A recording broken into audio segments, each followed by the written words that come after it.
አብዛኞቻችሁ ሰዓቱ ከረፈደ በኋላ ለምን እንደምትመጡ አይገባኝ። ሁለተኛው ዙር ስልጠና ይካሄዳል ብለን ብዙ ቀን ማስታወቂያ ከተናገርን በኋላ ማጠናቀቂያው ላይ ወይም ደግሞ ካጠናቀቅን በኋላ አብዛኞቻችሁ እየመጣችሁ እኔ እኮ ሰምቼው ነበር እያላችሁ ትጠይቁናላችሁ። ግን ምዝገባ ከተያዘ ተያዘ።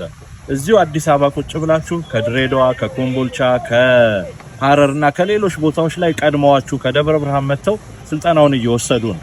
ስለዚህ አሁን አንድ የመጨረሻ እድል አላችሁ። ሶስተኛ ዙሩን መመዝገብ የምትፈልጉ ጥር 11 እስከ 15 ማለትም ከዛሬ ሰኞ እስከሚቀጥለው አርብ ድረስ ምዝገባ እንድታካሂዱ ነው።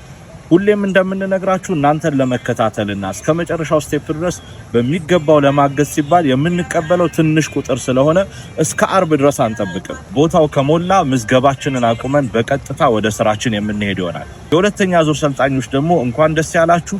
በዚህ ሳምንት ከሐሙስ እስከ ቅዳሜ ከ8 ሰዓት እስከ 11 ሰዓት ልዩ የተግባራዊ ስልጠና ጊዜ እናሳልፋለን። ሶስተኛውን እድል መጠቀም የምትፈልጉ ደግሞ ወደ ባዮ ትሄዳችሁ እዛ በምታገኙ ስልክ ቁጥር ፔፐር ባግ ብላችሁ በመላክ ሙሉ መረጃውን ማግኘት ትችላላችሁ። ወዲያው የምትመዘገቡበትን ሂደት እንልክላችሁና ምዝገባ ትጨርሳላችሁ ማለት ነው።